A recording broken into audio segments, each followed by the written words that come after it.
राधे राधे दोस्तों, आप सभी का मेरे YouTube चैनल में बहुत ही ज़्यादा स्वागत है। आज सोमवार है तो मैं सोच रही हूँ कि आपको आज महादेव का एक मतलब उपाय नहीं कह सकते हैं इसे, एक तरीका, एक मतलब कह सकते हैं कि किस तरीके से हम महादेव को जल अर्पण करना चाहिए, उसका मैं आपको एक वर्णन बता रही हूँ। तो देखिए, हम लोग शिव मंदिर में जाते हैं, कुछ लोगों को नहीं जानकारी होती है, वो डायरेक्ट ही जाकर शिवलिंग में ही जल चढ़ा देते हैं। तो सही तरीका ये नहीं है। और जब आप शिवलिंग जाते हैं तो हम लोग जो जिस लोटे में शिवलिंग मतलब शिवलिंग पर जल चढ़ाने के लिए जाते हैं, तो वो लोटा अगर हम लोग खाली लेके आते हैं तो उससे क्या हानि होती है, इसी बात पे आज हम चर्चा करेंगे। और ये उपाय तो नहीं कह सकते, लेकिन हाँ, अगर आप ऐसा करते हैं तो आपको बहुत ज़्यादा फ़ायदा होगा। तो वीडियो के अंत तक ज़रूर बने रहिएगा और चैनल को प्लीज़ सब्सक्राइब कीजिएगा। मैं यही देख रही हूँ, व्यूज़ बहुत आ रहे हैं पर लाइक नहीं आ रही है, ना सब्सक्राइब आ रही है। अगर आपको थोड़ी भी मेरी वीडियो पसंद आ रही तो प्लीज़ चैनल को ज़रूर सब्सक्राइब कीजिए, ताकि आप सब्सक्राइब करेंगे तो आपके ज़रिए किसी और को भी ये जानकारी होगी तो आप एक तरीके से पुण्य का काम करेंगे और महादेव आपसे और भी ज़्यादा प्रसन्न होंगे। तो चलिए वीडियो की शुरुआत करते हैं। तो जैसे हम लोग जाते हैं, एक देखिए, सबसे पहले मैं यही कहना चाहूँगी कि आप कोशिश कीजिए कि महादेव को जल अर्पण कर रहे हैं तो आप सिर्फ और सिर्फ तांबे का ही लोटा यूज कीजिएगा। छोटा बड़ा वो आपके ऊपर निर्भर करते हैं, लेकिन कोशिश कीजिएगा कि आप तांबे का ही पात्र उपयोग में लाइएगा। और ये भी ध्यान रखिएगा कि अगर आप जल चढ़ा रहे हैं तो सिर्फ तांबे का पात्र यूज कीजिएगा।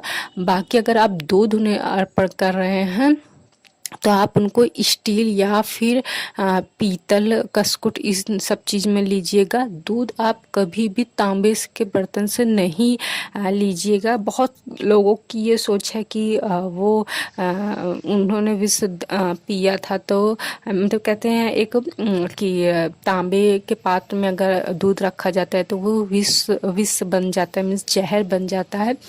कुछ लोगों का ये मानना है कि हमें अर्पण करना चाहिए, क्योंकि वो ऑलरेडी इतना समुद्र मंथन का उन्होंने विष पिया था। तो नहीं, ऐसा नहीं है। ये उन्होंने विष पिया था, लेकिन इसका मतलब ये नहीं कि आप उन्हें हर रोज़ जहर दो।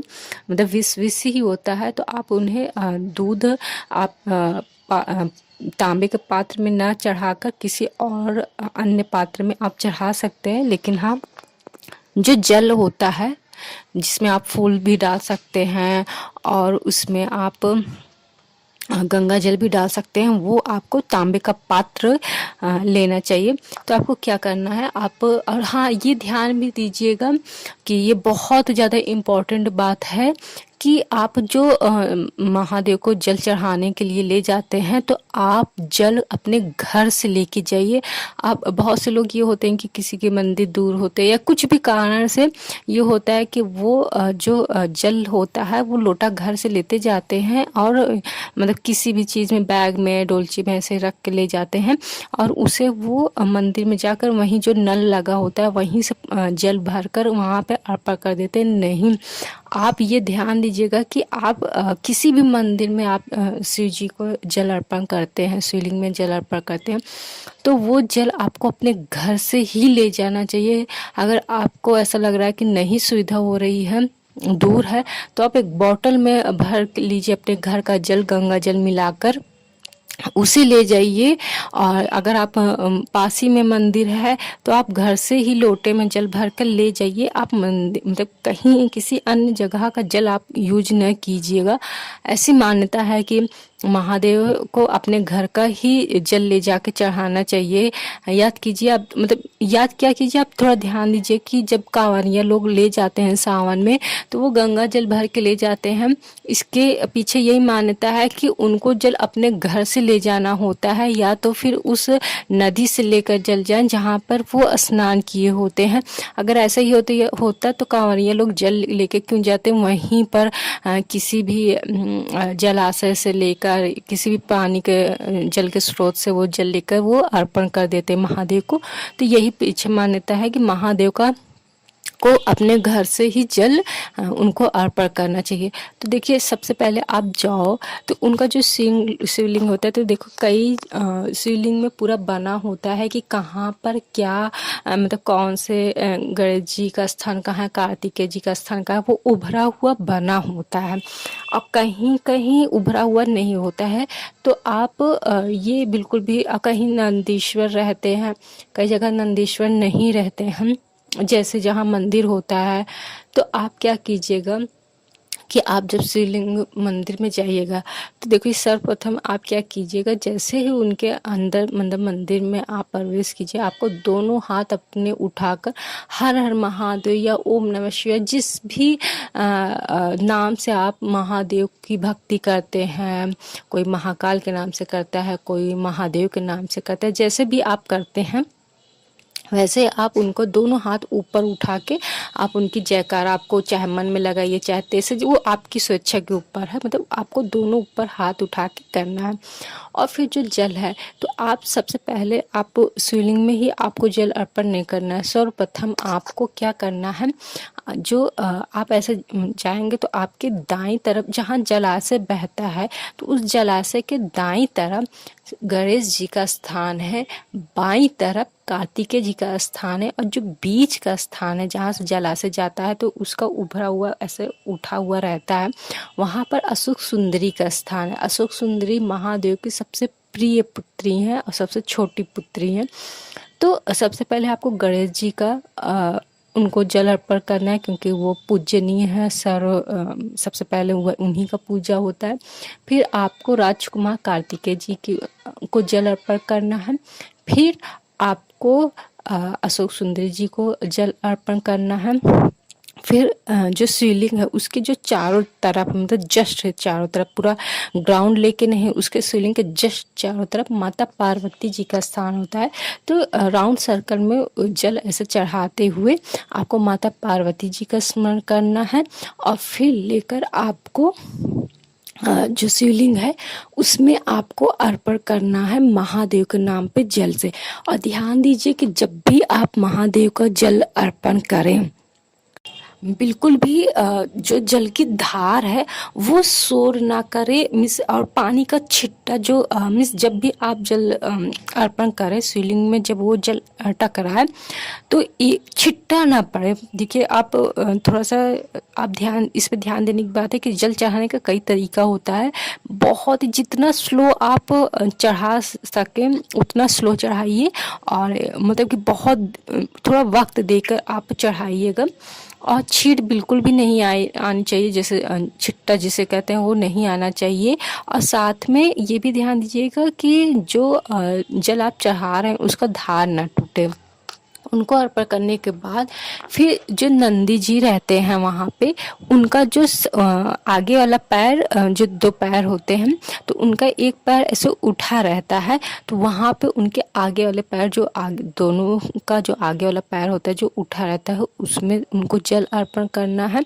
और फिर उसके बाद आपको जो साइड में अगर नंदी जी हैं तो आप ऐसा अर्पण कर दीजिए। अगर नहीं है, क्योंकि मैंने कई देखे हैं कि जहाँ पर ऐसा नहीं होता है कि नंदीश्वर जी भी रहते हैं, कहीं कहीं रहते हैं, कहीं कहीं नहीं रहते हैं, तो अगर नहीं है तो आप उनके नाम का ही उनको स्मरण करके आप कर दीजिए। क्योंकि देखिए, महादेव आपकी तब सुनेंगे जब आप नंदी की सेवा करेंगे, नंदी को खुश करेंगे, तब महादेव भी खुश होंगे। आप नंदी को तो कतई आपको इग्नोर नहीं करना है।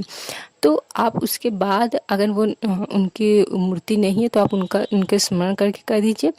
और फिर गण प्रेत होते हैं, मीन्स जो महादेव के गण प्रेत होते हैं, जो उनके उपासक करते हैं, उनको भी आपको थोड़ा थोड़ा जल उनके नाम का आपको चढ़ा देना है। गण प्रेत वहीं नंदी के बगल ही रहते हैं, उनका भी स्मरण करके, उनका कोई भी मूर्ति वैसे मैंने देखा नहीं है, लेकिन उनके नाम पे आपको गण प्रेत का चढ़ा देना है। फिर और अगर आपने जल सिर्फ जल लिया है, उसमें कोई भी फूल वगैरह नहीं डाला है, है, अक्षत वगैरह कुछ भी नहीं डाला है, तब जो ऊपर जलधारी है महादेव जी का, उसमें जल अर्पण कर दीजिए। अगर आपने उसमें फूल अक्षत कुछ भी डाला है तो आप जलधारी में नहीं डालिए, क्योंकि जो मटका ऊपर उनका जलधारी रहता है उसमें आपको कुछ भी नहीं डालना चाहिए, भूल कर भी नहीं डालना चाहिए। सिर्फ और सिर्फ पवित्र जल होना चाहिए उसमें। जो सादा जल होता है उसी को पवित्र जल कहते हैं, और उसमें गंगा जल होना चाहिए, पवित्र नदियों का जल होना चाहिए। उसमें फल फूल अक्षत हल्दी तिल्ली ये सब कुछ भी नहीं होना चाहिए। जल शुद्ध पवित्र जल होना चाहिए, ठीक।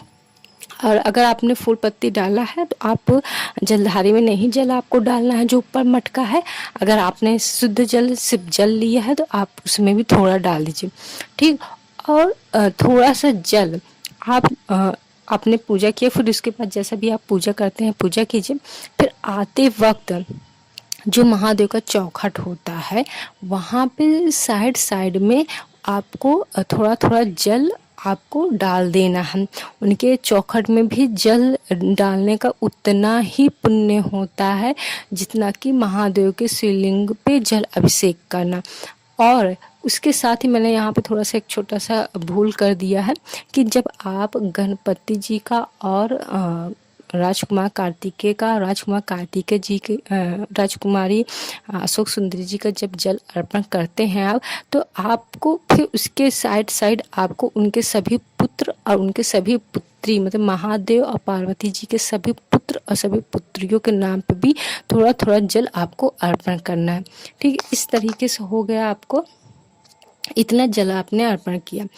और जब आप जल लेकर आए हैं तो आप एक साथ में कोशिश कीजिए कि कोई और पात्र ले लीजिएगा, नहीं है तो उसी जो जल आपने जल का पात्र लाया है उसी में जब आप जल चढ़ाएं तो वही जल से आपको उसमें से जो जल धारी में जो पानी रहता है, जो जल रहता है, वो जल आपको जरूर ले आना चाहिए घर से।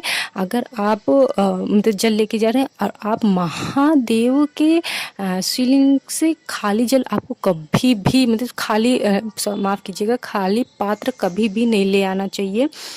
आपको उसमें जो जल जो आप चढ़ाए रहते हैं उसी को तुरंत रोक लीजिए, नहीं तो एक बना रहता है स्थान जहाँ पे सारे जल जाते हैं, तो उसी में से आप थोड़ा सा जल लेके घर जरूर आइएगा। कभी भी खाली पात्र आप शिव मंदिर से मत ले आइएगा।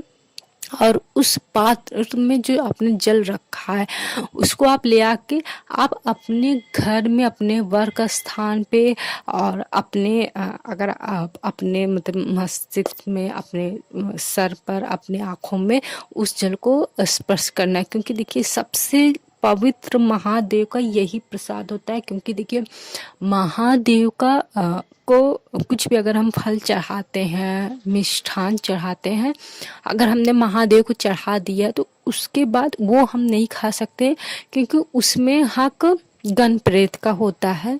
महादेव को चढ़ाया हुआ प्रसाद हम लोग नहीं खाया जाता, ऐसी मान्यता है। सिर्फ वही महादेव शिवलिंग का प्रसाद हम लोग खा सकते हैं जो नर्मदेश्वर शिवलिंग होता है, जो नर्मदा नदी में शिवलिंग मिलता है, उसमें का चढ़ाया हुआ फल मिष्ठान हम लोग खा सकते हैं। बाकी उसमें हम लोग कुछ भी नहीं खा सकते। सिर्फ और सिर्फ बाकी के जो नॉर्मली शिवलिंग होते हैं हम लोग सिर्फ और सिर्फ जो भी उनका स्पर्श होता है, शिवलिंग में जितना भी फल मिष्ठान अगर स्पर्श हो गया तो उसको हम लोग भोग नहीं लगा सकते। उस पर सिर्फ हक सिर्फ और सिर्फ गण प्रेत का होता है, महादेव को हक होता है। बाकी हम लोगों का, हम मनुष्यों का हक उस जो जल रहता है उसी में होता है, तो वही उनका प्रसाद है। तो महादेव को प्रसाद रोज घर में ले आने मत भूलिएगा। तो होप आप समझ गए होंगे। ये वीडियो मैं बहुत जल्दी बना रही हूँ, तो मैं नेक्स्ट फिर से अपलोड करूँगी क्योंकि बहुत टाइम थोड़ा सा इशू है। तो आज के लिए वीडियो इतना ही। बाकी कुछ भी टॉपिक में अगर आपको जानना है तो प्लीज़ कमेंट सेक्शन में ज़रूर बताइएगा। राधे राधे, हर हर महादेव।